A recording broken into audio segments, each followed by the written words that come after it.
In Mumbai. What a moment. India is now on the moon, in the words of the Prime Minister. What a moment for the country.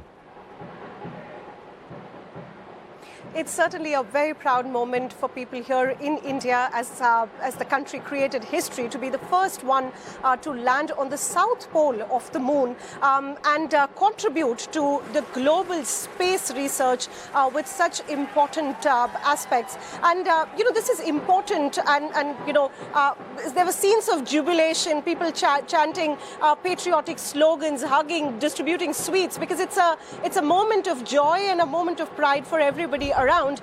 It also brings India up on the ladder to be part of the elite club of just 4 countries to have made a soft landing on the moon, and also gives it a credible approach and a credible push to the cost-competitive space engineering that India has been doing.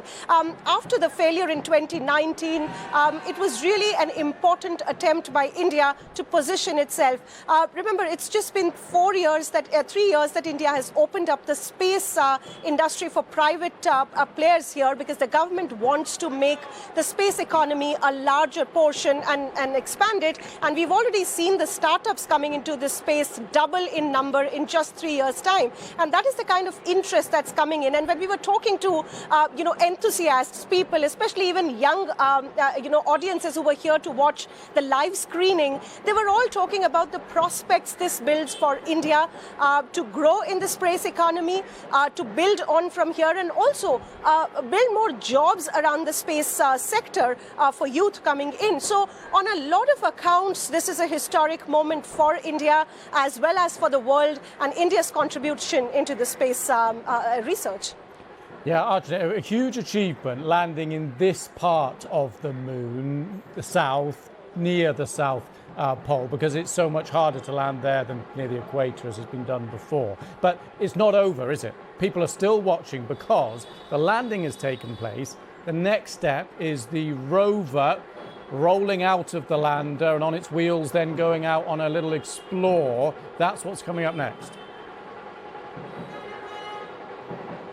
Absolutely. The rover is going to spend, the lander, Vikram lander and the rover are going to spend 1 lunar day, which is equal to 14 Earth days, on the moon's south pole, collecting, data from the surface, collecting evidence, looking at the craters, looking at the moon quakes, gathering information, and most importantly, looking for water on the lunar surface, especially on the south pole, which is considered by scientists as one of the most valuable assets on the moon, because that scientists say will pave the way for human habitation on the moon in future, and it would also support more lunar explorations and missions in the future, and that is something to look out for in the next 14 days.